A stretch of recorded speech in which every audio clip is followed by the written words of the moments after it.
یحییٰ ابن کثیر رحمت اللہ علیہ کہتے ہیں کہ وہ یہ دعا پڑھا کرتے تھے اپنے زمانے میں، اور اس دعا کو مفسرین نے نقل کیا کہ رمضان المبارک کے آنے سے پہلے جو دعا پڑھنی چاہیے وہ دعا یہ ہے: اللہم بلغنا رمضان، اے اللہ تو ہمیں رمضان المبارک تک پہنچا دے، وسلم لیا رمضان، اے اللہ جس وقت پر رمضان آئے رمضان کو صحیح سالم مجھ تک پہنچا دے، وسلم لی الی رمضان، اے اللہ مجھے بھی صحیح سالم رکھ جب میں رمضان آئے گا، وتسلم منی متقبلا، اور اے اللہ جب میں روزہ جب میں عبادات کر چکا ہوں اور عبادات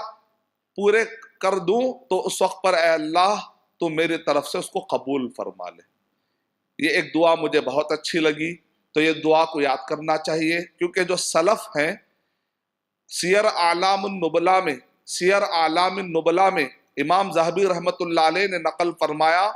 کہ جو ہمارے سلف ہیں وہ 6 مہینے سے دعا کرتے تھے کہ اے اللہ سبحانہ و تعالی ہمیں رمضان المبارک تک پہنچا دے، اور رمضان المبارک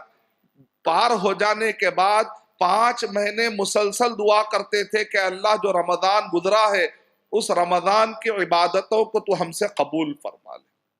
تو دعاؤں کا اہتمام کرنا چاہیے۔ For authentic Islamic information, please log on to www.askislampedia.com.